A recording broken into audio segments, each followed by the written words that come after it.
Welcome to the part 2 of module 7, which is exception handling.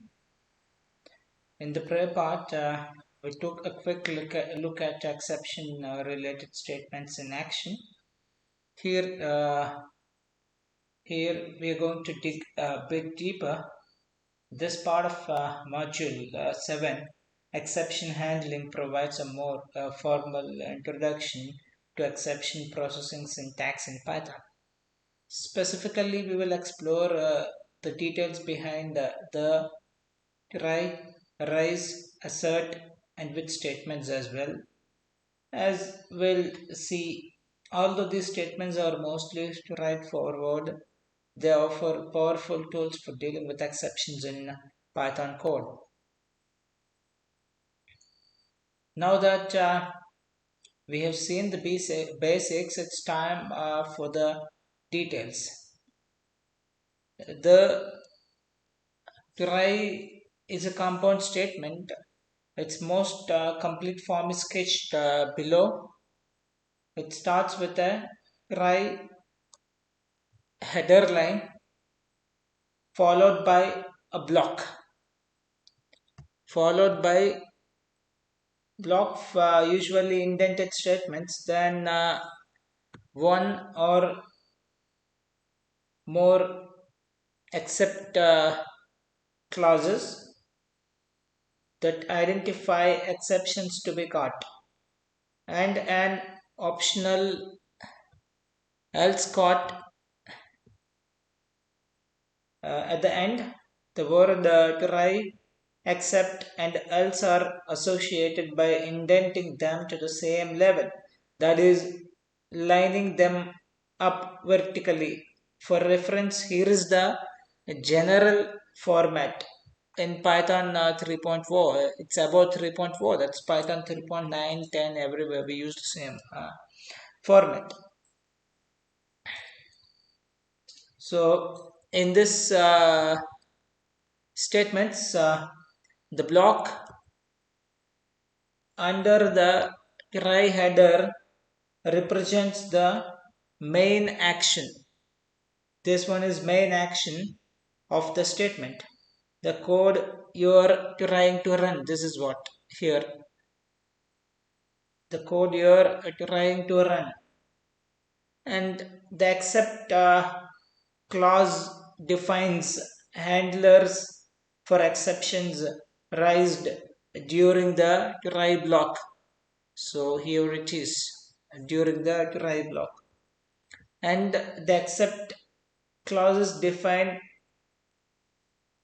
handlers for exceptions raised during the try block, and the else clause provides a handler to be run if no exception occurs. Here it is.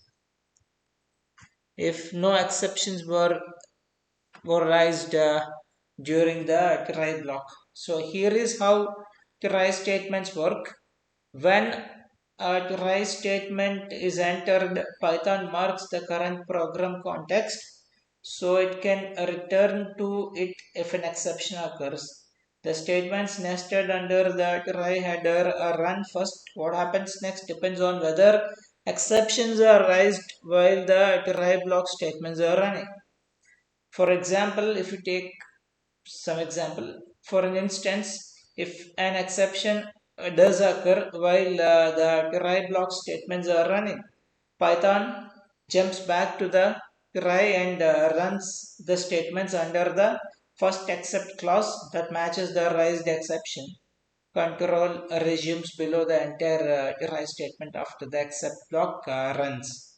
If an exception happens in the try block and no except clause matches, now the exception is propagated up to the last matching by matching try statement that was entered in the program, or if it is the first such statement to the top level of the process, in which case Python kills the program and prints a default error message. If no exception occurs while the statements under the try header run, Python runs the statements under the else line if present, and control then resumes below the entire try statement. So now we will move on to try statement clauses. When you write a try statement, a variety of clauses can appear after the try header.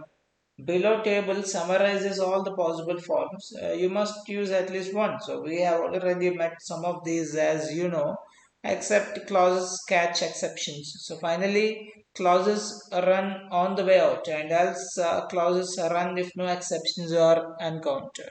If you look into it one by one, except in its simplest form, the purpose of that is catch all other exception types except and space. If you give name, so it will catch a specific exception only, that whatever you have mentioned after the except, and except name as value, so it will catch the listed exception and its instance and accept a tuple of name 1 comma name 2, it catch any listed exceptions and accept tuple of name 1 name 2 as a value, catch any listed exceptions and its instance, and else run if no exceptions are raised.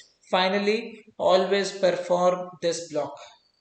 So now what we have in pipeline is the try finally statement. So if the other flavor of the try statement is a specialization that has to do with the finalization actions. If a finally clause is included in a try, Python will always run its block of statements on the way out of the try statement. Whether an exception occurred while the try block was running or not. So its a simplest form or general form is you will have a try header block, try header, and then a block, the statement block or action block, and then you will have a finally header, and then a blockment and then a block under that. Always run this code on the way out. So with this variant, Python begins by running the statement block associated with the try header line. What happens next depends on whether an exception occurs during the try block or not. If no exception occurs while the try block is running, Python jumps back to run the finally block and then continues execution past below the try statement. If an exception occurs or if an exception does occur during the try blocks run, Python still comes back and runs the finally block, but it then propagates the exception up to higher to the top level default handler. The program does not resume execution below the try statement. That is, the finally block is run even if an exception is raised. But unlike an except, the finally does not terminate the exception. It continues being raised after the finally block runs. So in practice, it allows you to specify cleanup action that always must occur, such as file closes and server disconnects. These are very useful examples. So that's why please note down this point, because in while working on your projects, so try finally statement will come to an and it will come to your rescue. So next is your unified try except finally statement. We could either use finally to ensure the cleanup code was always run, or write except blocks to catch and recover from specific exceptions, and optionally specify an else clause to be run if no exceptions occurred. As always, the finally clause does not end the exception. If an exception is active when the finally block is executed, it continues to be propagated after the finally block runs and controls jumps somewhere else in the program. If no exception is active when the finally is run, control resumes after the entire try statement. If you put it in a nutshell, if you put it simple in a nutshell, the net effect is that the finally is always run regardless of whether an exception occurred in the main action and was handled, an exception was occurred in the main action and was not handled. This is the second case. And the third case is no exceptions occurred in the main action. And the fourth case is a new exception was triggered in one of the handlers. Irrespective, regardless of whether all these actions was happened or occurred, so that your finally is gonna run. Your finally statement is gonna run. So this is the general sequence of putting your try except else finally statements in a single block of code. You can see this, yes, finally, and then now you will have a finally block of code here. So now what we'll do is we'll move into our Jupyter notebook and we'll do a bit of coding on this, and then we will try to understand more about this. So yeah, here it is. So let's begin with the default behavior. We have been repeating the same thing for almost 5 to 6 times in this module. So we'll look into default behavior first. So basically, exceptions that are not caught by try statements percolate up to the top level of the Python processes and run Python's default exception handling logic. So Python's default exception handling logic is nothing but it completely terminates your program which is already running and prints a standard error message. That's what the Python's default exception handling logic. That's also exception handling only, but that's a default exception handling logic. It completely terminates the program and prints a standard error message. So here we'll check one example. So the name of the function that we have created is div2numbers, division of two numbers, and x comma y are our parameters, and then return x divided by y. So let me execute, and then I have created another function. The name is div, that's a division of a single one. So then print this. Let's call division of 1 and we'll see what's gonna get. So we got a 0 division error. So this is division by 0. So this was also written by some Pythonese, someone who has written the Python. So however, this is also an exception handling, but this is a default exception handling. But the issue with this exception handling is the program is being terminated completely. You can't move. It got stopped. It got halted. So now you have to do something because the program ignores the exception. It triggers. So Python kills the program and prints an above message. For this example, here we can see that div2 number happens at the last entry in the trace line 2 of the file div return statement. So you can also find if you look into the trace back, so what you find is most recent call last comes last. So return x comma y. This is our recent call, and this is the one which was given later. So that's how it works. And then next what we'll do is we will look into catching those built-in exceptions. So because initially we have seen how those built-in exceptions got triggered, got triggers, and then now we will move on to catching built-in exceptions. It's like catching fishes.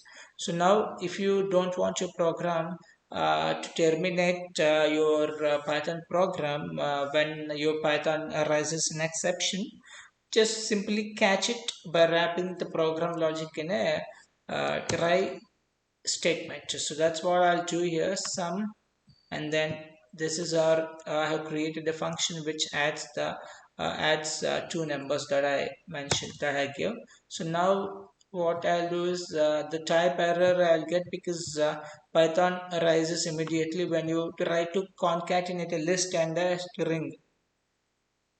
The plus operator expects the same sequence type on both sides, but here as I'm giving list and then a string, there is, it has thrown an exception. It has thrown an exception.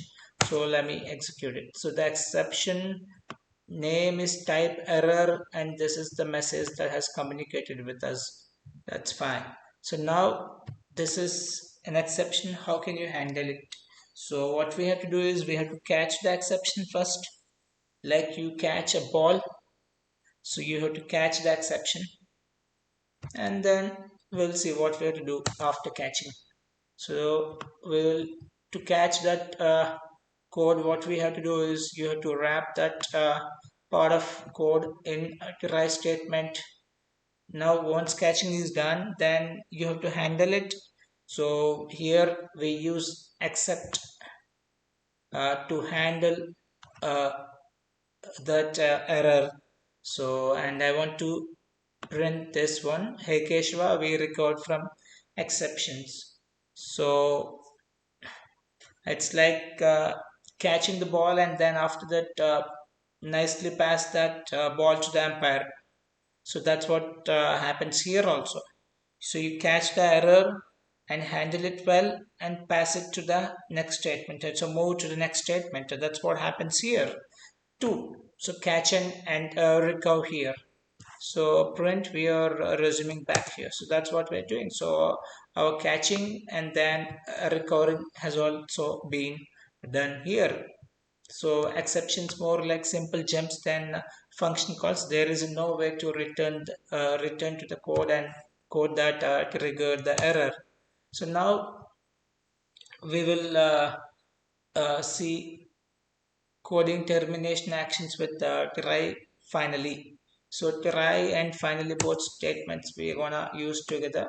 So first what we'll do is let's make a custom error class. So that's why I have put this session apart module at the end of all other important modules we have discussed so far. So because if you want to make your custom classes of exceptions, of course we have to use classes.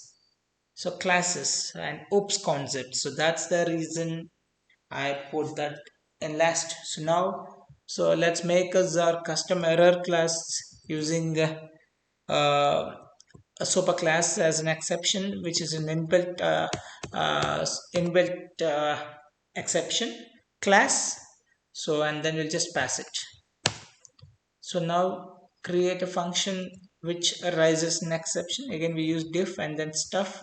So file is the parameters, and then my error is the class that I have created. So here I will create an instance of the class that I have created in above cell. Let me create that instance.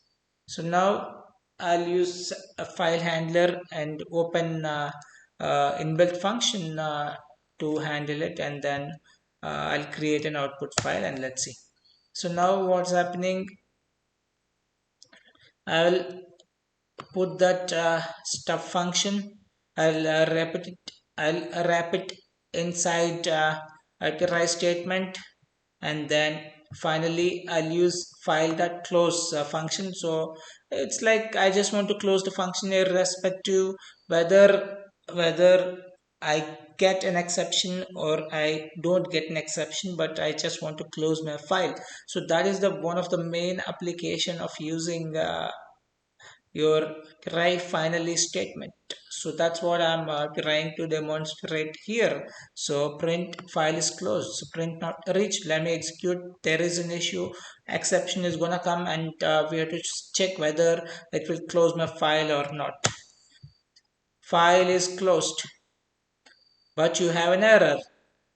My error, that's the class I have created, but that's not an issue here.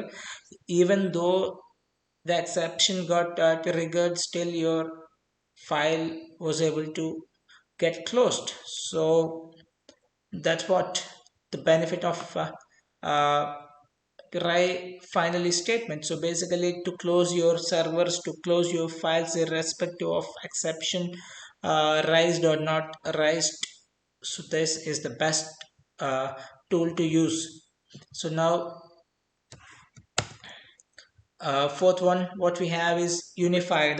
We'll put all statements together, that try except else finally, and then let's understand what all possible ways we can use it. So the following are four common scenarios with the print statements that describe the meaning of each. So this is just a separator that I have made so that I can separate each example. So the first case is exception raised and caught. Now we'll see what is going to happen. Exception is raised and then exception got caught. Then what will happen if I use try except and finally. So this is our action.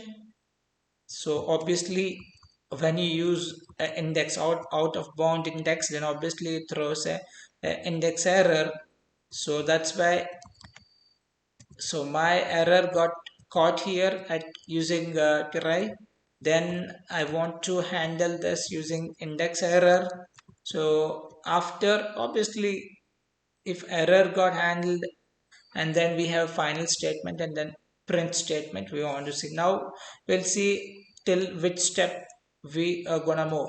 So as error got caught and then error got handled, so we actually came to down, that's irrespective of exception arised or not, it will be run.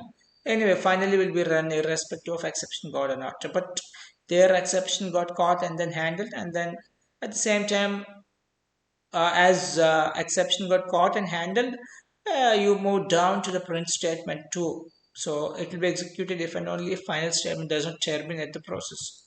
So that's what.